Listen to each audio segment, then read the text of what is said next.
Purple Daily is daily Vikings entertainment. We just want the Vikings to win a Super Bowl before we die. I will ride with this group. Seriously, man. Please. And away we go. Gentlemen, welcome. Welcome to what, Have Phil? some NFL. Welcome to what? To the debut edition, maybe the last edition, if the audience just completely rejects us talking anything other than Vikings. Purple Daily, NFL takes. That's right. Football. We talk Vikings every day. This is not taking away from anything we're doing. It's still 7 days a week, Purple Daily. In fact, yesterday we gave you the hour and 10-minute offseason blueprint. We did a 45-minute offensive line breakdown, but we have NFL takes too. You know, we watch Red Zone Channel. We watch these playoff games, and we sprinkle some of those takes in throughout Purple Daily. But we figured, you know what?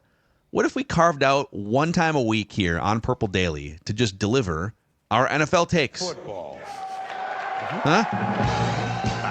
And So here we are. And we're doing it with the season almost done because that's how many takes there are to spew. Well, that you could question the timing. That maybe we could have launched this. I don't know, like before the season or at the start of the playoffs. Are or you something. kidding? The It's best kinda part random. of the season is coming up. March, April. Yeah, that's fair. No, That's I'm fair. with. No, I love the launch date. Yeah. So we're gonna go around the room a few laps every single week, and we are gonna deliver on the name of the show. We're just gonna deliver our NFL takes. So, Judd Sportsdad, if you want the first T-ball here. Oh wow! The first ever NFL take. Put the tee in the ground. You teeing it high. You put He's it a to the lefty. ground. See that, folks? He's a lefty too. Tee it high, let it yes. fly. Oh yeah, I'm definitely tee it high because if you miss, it's terrible. But if you hit it, woo, it flies. Can of You wanna corn pop it up, or though. a worm burner. Yeah, you're gonna be. I've done You're that. gonna pop it up, or you're gonna one of the two. Yeah. I've done Well, that. But if you we'll hit see. it, See. Okay, so here is my first ever Purple Daily NFL take. The Jets bringing back Aaron Rodgers would be the dumbest single move of the entire offseason. So now there's talk that Aaron Glenn's like, yeah, I'm open to it. And Aaron, of course, is trying to manipulate his way because he has no interest in retiring, despite the fact I think it's very clear he should.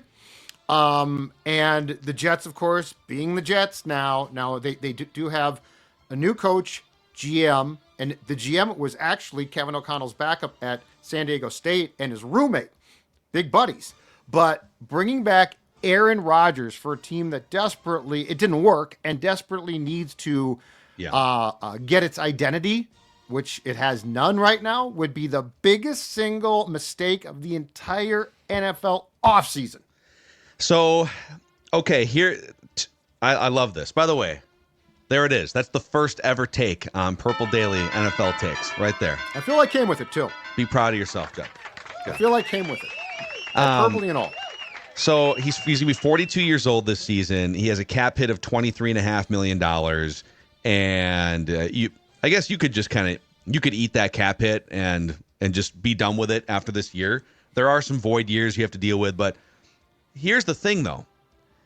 In kind of like if you zoom out, you would look at the Jets and see one of the worst records in the AFC and a team that clearly isn't ready, despite what Aaron Rodgers may think, to just jump right in and win big in a division with Buffalo, in a conference with Hall of Fame in their prime quarterbacks all over the place, Denver with what they're building. I mean, the AFC, it's hard, even if you're the Jets and, okay, we have a more cohesive coaching staff, and we're going to run this thing back, and Devontae Adams for a full year. Best case scenario, you're maybe scratching to make the playoffs. So if you're bringing Rodgers back to do what you thought you were going to do 2 years ago to win a Super Bowl, that's off the table. But there's another scenario where it would make sense that Aaron Rodgers being just the greatest bridge quarterback option, like he's a Hall of Famer, one of the 10 greatest quarterbacks of all time, and you need a quarterback of the future, and you may not be able to draft him this year because it's a thin draft class. So in some worlds, like, yeah, dude, 1 year of Aaron Rodgers while we try to bridge to maybe drafting a quarterback in 2026 or figure out what that looks like. But the problem is he's not a guy that you can just kind of bench, or he sinks his talons into an organization. He's manipulative. He's cantankerous. And he's old. He's egotistical. Yeah, and I just feel like if you're the Jets, you already fired everyone, and you've had 2 years at this Rodgers thing. He's 42 years old. Only one quarterback ever has performed at a level above retirement at that age, and it's Tom Brady, and he's the outlier. I would just cut bait. Now they have to eat like $49 million in dead cap. Rip the Band-Aid off and let Aaron Glenn coach a new team with Aaron Rodgers not hovering over his shoulder. I agree with you. Let me jump the gun and add to this too, because my NFL take my debut NFL take would be Aaron Rodgers is the worst bridge quarterback option of all the quarterbacks going into 2025. That dude, if you are an organization, whether you're looking to just Band-Aid it or whether you're looking for a transitional or for whatever reason a mentor piece from Aaron Rodgers, stay away. This dude needs to go away, man. I used to love him. I really used to really enjoy Aaron Rodgers in his prime with the Packers. Yes, I know he tortured Vikings fans, but he was so bleeping good. He has dug himself such a hole with how he carries himself, how he basically torches organizations. His reputation, I mean, has just taken a nosedive. That's like the Netflix doc. I know, Phil, you said you watched it and it was super interesting. It is interesting. Yeah. I am not even going to give that dude the time of day. I want nothing to do in my life with watching Aaron Rodgers anymore. I'm sick of him. Go do your crazy retreats and maybe come back in 5 years and I'll see if I give you another chance. I think any team trying to touch Aaron Rodgers is a terrible idea. Let him go. Did you watched it? You watched the Yes. And what it showed me, and look, he's getting older. I don't even blame him, but it's to Dex's point. Football is not his main thing now. Like he has, he likes to go on retreats. He skipped minicamp. The only mandatory thing, like after trying to hold his teammates accountable, he skipped it to go on a retreat or go on a trip. I saw all this and I thought, you know what? This explains it. At some point in time, football became secondary. Now, that does not mean that for a long time he was not extremely gifted. Like, he was great at it. He understood offenses. Okay, that's all great. But I think where he really went sort of south as a player was to play that sport, you got to be committed to it. Like, it's got to be your life. And it's not close. It is not close. The difference at the end of the day between him and Favre is Favre loved being around the game. He loved the games. He loved the locker room. Didn't like practice. But Aaron is largely checked out. And so if I'm Aaron Glenn, I have no interest in trying to like force this guy to, like to say this is the example. Oh, by the way, he's going to skip this or that. So yeah, I think it's just done. All right. I'm going to say something that's going to for Vikings fans that this is going to piss off Vikings fans because I know like the majority. I'm assuming that even as we go forward here on Purple Daily NFL Takes, the majority of this is Vikings fans that also are listening to our NFL Takes. There is a world, and I told you this when they signed Sam Darnold too, and I was blind squirrel finding an acorn. I was correct about this, that there was a world in which I really wanted to see Kevin O'Connell work with Sam Darnold just to see what it would look like. And yeah, go get your quarterback of the future, J.J. McCarthy or whoever they were going to wind up drafting. But man, wouldn't it be kind of fun to see Kevin O'Connell try to Frankenstein this Sam Darnold project together? And now that we fast forward, man, he made that dude maybe $100 million and Sam's talent came out. There is a world in which I would be interested in seeing 1 year of Aaron Rodgers with Justin Jefferson, Jordan Addison, Christian Darrisaw, like a left tackle that doesn't get your Achilles torn, unlike 2 years ago, and Kevin O'Connell, just to see what it would look like. All right, I'm just going to put that out there. I don't think now culturally he would come in and he would kind of be the center, the gravity, and the pull, but if there was a parallel universe where we could just run that season and simulate it Madden style, I'd be curious. I'd be curious what KOC could do with him. Wow. Not me. Dude, five years ago, we were begging for this. Oh, yeah. Come in and do what Brett Favre couldn't do, which is finish the job. But 5 years ago, he truly cared still. Like the documentary basically is a map of what has happened, which is football is important, but it's not the most important thing. And I'm sorry, it's a brutal sport, but it's a sport that if you are going to be good, you have to love it. It has to be your life. It has to consume you. And good or bad, Rodgers at some point decided a lot of things are more important. And so that's where I think there would actually be friction or a parting between how O'Connell sees life, which is football, family, and Rodgers, who hates his family, but loves a lot of things more than football. Also, like, he's such an enigma in that's the name of the documentary, right? Enigma. Enigma, very good. Pun intended, I guess. But and that his arm talent and his ability to read defenses and slow things down. I mean, he's brilliant as a player, physically and mentally. Right. But as a teammate, he is a bus thrower under. He is an eye roller. He's the things that people ripped Jay Cutler for. Like, he's a bad body language guy. Yes. His ego. Have you ever heard him in his life, personal life or professional life, admit that he's wrong about something? Like, you know what? Yeah, I need to. No, we can't. I need to do. Even like he'll make a bad throw and it'll be the receiver's fault. And do you really want to? So I don't want him as a Viking, just to be clear. But like, I don't want to hang out with people that can't ever admit that they're wrong about something and have to create drama and rolling their eyes. And I'm not saying he's not smart, but he borders on he thinks he's brilliant, and it's like you're not really brilliant, dude. You're smart enough to be dangerous, but you need to calm down a little bit. Well put. Calm down. So, okay. Great phrase. All right, here's my first ever Purple Daily NFL take. Sorry, Vikings fans, but the Buffalo Bills currently sit atop the suffering NFL fan base power rankings. And I bring to you those power rankings. I agree with this. Oh, nice.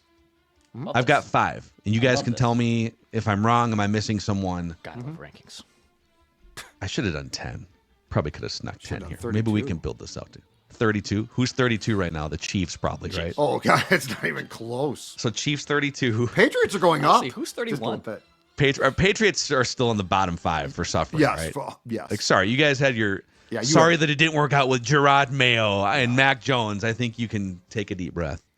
Who's 31? Is it Baltimore? Eagles? Baltimore's the first one that kind of comes to Still mind. might be the Patriots. But like, I think the Eagles are so cantankerous and just always bitching that like they're never happy either, you know? But they won a Super Bowl like 8 years ago, 7 years ago. Third, I guess. Yeah, I don't know. I guess. So they're not like, I know they're suffering in nature because of who they are as a fan base and people, but in terms of how much they should be suffering, right? They've been to a couple Super Bowls. They won one in 2017, so they're probably 31st. Plus, it's like they're in the Super Bowl next week. Right. But here are the top 5, in my opinion, most suffering current fan bases in the NFL. And my rule of thumb here is that I give more suffering credit to teams that get close and break your heart than I do teams that are just always garbage. Right. So, like the Raiders, okay, you're garbage all the time. And that sucks for Raiders fans. They also moved to Vegas, so it's like they went from Oakland to Vegas. Number 1 is the Bills. And I say that because they've had 2 6-year runs as one of the 2 or 3 best teams in the NFL. Late 80s into early 90s. That run where they wound up losing 4 straight Super Bowls, it actually started in like 1988 when they went to a conference championship game. And so it was 1988 through the 4 Super Bowl losses through 1993. And they were definitively one of the 2 or 3 best teams in the NFL for that stretch, with legendary quarterback Jim Kelly, Hall of Famers all over the field. And then again, the last 6 years, if you said, all right, the last 6 years, the Chiefs are in the middle of a dynasty. They're the best team in the NFL. Who's the second best team in the NFL the last 6 years? I mean, Eagles fans would fight and say it's us, but we have it's never the Bills. had, and Vikings fans have never had this, where they literally have run into a wall, a brick wall. For years. Never had that. Year after year after Yes. year. So the Bills have given you, between the 6-year stretch in the late 80s, 90s, and then this 6-year stretch, that's 12 years of being the second or third best team in the NFL. Yep. And getting to Super Bowls, no rings. and they've run into two dynasties while doing it: the '90s Cowboys and the present day Chiefs. And then between those runs, they gave you like a 17-year run of not making the playoffs. Yep. So they give you the bottom of the barrel misery, and then they give you the we're the second best team in the NFL, but can't get through this dynasty misery. Mm-hmm. So all respect to the AFC Vikings, the Buffalo Bills. I think that's spot on. Spot on. And yes. And it's like Buffalo, New York, it's like it's cold. They got 4 feet of snow piled up. It's the only comparison that I could make for the Vikings, and this did not happen, is if Favre and or Rodgers beat them in the playoffs continually in the 90s or 2000s and stopped the Vikings from going to a Super Bowl, but that didn't. So, yes, Buffalo now has a two-pronged thing where we're still at the one-pronged Super Bowl in the 70s, and that's it. Yeah, and that's where, so I do put the Vikings number 2 here, the second most suffering fan base. They are what I think the headline from the Vikings is, the greatest men's professional team franchise in American history, present day, to not have won the main championship. And I know they won the NFL championship in 1969. Doesn't count. But the Super Bowl existed, and so it wasn't the final game. So they've had, in fact, what's crazy is they had that run in the 70s where and they ran into like all the other dynasties. They ran into there was like a Steelers dynasty, and the Dolphins won a couple championships. So you ran into a Raiders were good. The Raiders with John Madden. So you ran into all these kind of dynastic teams in the 70s. And even since then, it's been almost 50 years since they've been to a Super Bowl. Right. And in those 50 years, they've got like the 10th best winning percentage. They've got 13 division titles. They've gone to more NFC championship games or more conference championship games than any other team that hasn't won a Super Bowl since the Super Bowl era started in 1966. And in 98 and 2009, it was their fault. Their fault. Yeah. Like those weren't. It's not like. Do you remember the '98 Falcons? How good that team was. Yeah. Like you literally, choked away that game, and 2009 too. And to your point, you made this point about the Bills. It's the contrast is the Vikings once every like 8 to 10 years will pop up. And they will go to the NFC Championship game as maybe the best team, but for sure a Super Bowl contender right in that mix. And then they'll get beat in some dramatic fashion or terrible fashion, and then it's like another 8 to 10 years until it happens again. Yep. But the Bills, once every 30 years, have a 6-year stretch of being awesome and absolutely. So if I were to tell you, hey, franchise A is going to have a 6-year run and then another 6-year run of being like the second best team in the NFL. What are the chances they don't break through and get one versus a team that gets there once every 8 to 10 years with kind of random iterations of teams? And so that's another differentiator.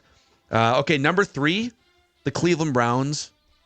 This is the first where they're never relevant, but it's just the moving of the franchise, the carousel of coaches and quarterbacks relative to how much that fan base pours into that team. I mean, they still have the dog pound. They've got these 3-win, absolute terrible teams, and the thousands of people in the dog pound supporting them through every iteration, every Freddie Kitchens and every Tim Couch. And they lost their team. I know, their team moved, and then they got one back. They also had Bill Belichick as their head coach. Yeah. And dysfunction and moving, and then Bill winds up being 20 years dynasty. Yep. So Cleveland Browns number 3. I'll give you the last 2 and we can argue over it. I've got the Bengals number 4. So they were like Super Bowl good. They've never won a Super Bowl. Super Bowl good in the 80s or like 1990, 89, whatever. They went to 2 Super Bowls, ran into the Niners dynasty. Yep, twice. And now currently they've got one of the best quarterbacks in the league, and they're running into the present-day Chiefs dynasty. So when they pop up, they've run into dynasties, but then 85% of the time, they're just like terrible and picking in the top 5. They had that run with Marvin Lewis where they just couldn't win any playoff. They were like 0-7 or 0-8 in the playoffs. Yes. And then number 5, they're emerging out of it. They were higher probably on this list, but the Detroit Lions. So they've had 50 or 60 years of mostly misery. And then finally, you build this monster team the last 2 years, universally regarded as one of the 2 or 3 best teams in the NFL. And brutal missed window. Maybe they still have another year or two left, but 17-point lead in the NFC Championship game. And then the number 1 seed bye week home games, and you get bounced in your first playoff game this year with 17 defensive players on IR. So number 1 most suffering fan base, Bills. Number 2 Vikings. Number 3 Browns. 4 Bengals. 5 Lions. I think that's pretty good. Yeah, I think that's pretty fair. Trying to think of like who could bump the Lions out, but I think that's fair because it's both failure, good teams that have failed to achieve, but also, like in the case of Cleveland, a great fan base that lost its team, got its team back, and now can get to the playoffs occasionally. In fact, you could argue that the Cleveland Browns franchise very comparable in some ways to Minnesota's National Hockey League history. Kind of. I mean, the Wild Wild have been good. But I would say the Wild and North Stars actually parallel the Vikings a little bit more, and that they're pretty competitive on a regular basis and just have zero playoff success. Whereas the Browns never make the playoffs. I guess I thought that because the team moved as well, and there's a long stretch, and the successor. I mean, they're competitive, but I mean they haven't been to a conference final since their 3rd year. Yeah, state of hockey. We are really left. I know you're trying to push your hockey agenda here on Purple Daily NFL takes. That's fine. My hockey agenda. Okay, back to Judd. Let's do another round of. Okay, I'm going to go with a take that actually does not involve teams or a player. It involves a position. And I realize this as I watch more and more games that things are headed with this position in a certain direction. And this is probably a very hot take. We are headed towards a punter being a position player too, because punters aren't going to be used enough just as punters. The fourth down decisions have changed so much, and we continue to see it, and it continues to evolve, that I think we are going towards a punter being able to also play a different position to contribute as well, because quite frankly, 1, I think that you could probably learn how to punt, and 2, a lot of teams are peeling back now, and I don't know that this is going to slow. Like, I don't know that teams are going to say in 5 years, remember 5 years ago when we didn't punt as much and we went for it? I think we're going towards a 4th down mentality. Because if you think about this, okay, and I'm not saying being totally nuts, but it's being pushed a lot now. If you think about it, your playbook as an offensive mind opens up a lot more if 3rd down is not death. So what you're saying is because going forward on 4th down is becoming more and more prevalent. Yeah. And you've seen some fakes in the playoffs. I mean, hell, the Commanders faked one, right? 100%. That it's going to be more important that you can run some fakes, or at least have a quarterback that can throw a pass if you get the right look as you line up to punt. Yeah. I don't hate this. Also, to your other point, if you had a quarterback that wasn't an NFL caliber quarterback, but he was like a college quarterback or something, like he knows how to throw a football, and knows how, we need you to throw a pass 15 yards down the field and hit a fullback or something on a fake punt. Right. Could you coach that dude up to punt at 80% of the caliber of? That's what I'm saying. Or maybe but you also the skill in punting to be able to place a ball. How important is it to place a ball inside the 10 in a key spot? It's important. I like your innovation here, but it's important. I think what we have to do in this conversation is weigh exactly what you just said, Phil, against the gold that is those 45 or 46 game day actives. And you're only gonna have one punter on you're saying you're gonna have one punter no matter what, because you can't, you're not gonna not punt. Yes. And what you're saying is you want that punter to be a trained thrower of the football so you can run more because then I can fake add punts on another fourth. guy up. So like if it's my backup Cool. QB, which probably makes the most Listen, sense. Nick Mullins, buddy. Right. Hey, Drew Lock, we got an off-season or a program young for punter, you. or a young if it's a backup QB, young guy who's been cross-trained. I just like you watch these games now, and you see more and more teams are going for it in places where you would never previously do that. But the realization is the amount of your playbook opens up, right? But you should just be going for it with your offense, Right. as opposed to ramping up the number of fake punts that you. Oh, I'm not saying that. No. I'm saying because of that, like it makes sense to have a guy that could throw as a punter. But I am saying that because fourth down to me is becoming more of a very viable down now, that I think punting is not going to take a total back seat, but I could see trying to manipulate a guy that could do two jobs so that I am not having a game day active be a guy that can only punt. Well, it's three jobs. You're disrespecting the holding aspect of the equation. Quarterback, here, okay? backup QBs That's can putting hold. a lot. That's Backup putting a QBs, lot on. quarterbacks can hold. Quarterbacks can hold just fine. But yeah, Why don't we ever have like the backup right guard hold? You know, like we're always putting it on like the punter or the Because their backup hands are too quarterback to Or be a the wide holder. receiver. Don't you want bigger hands, some bigger no, targets? not fat hands. You don't You want don't fat want hands. like a fat a wide finger receiver jumping in there. Dex is right. Yes. You don't want a fat hand. You don't want like a left tackle Think about sausage catching it finger with in big there fat. when you Exactly. Think about if you've got big Johnsonville brat hands, okay? And you catch that ball and you're trying to swivel it around and the kicker hits your big fat finger. You don't want that. But I am not saying, just to be clear here, I am not suggesting that teams should throw on fourth down with punters. I am suggesting that I think the game is going in a direction that could keep that position to two things instead of one to have an extra spot. Okay. All right. Innovation. Right. All right. Dex. This is a Vikings. It starts with the Vikings, but it's still an NFL-related take. And my take is I can't believe that it's Sam Darnold. He's going to be the one that starts the quarterback dominoes in the offseason.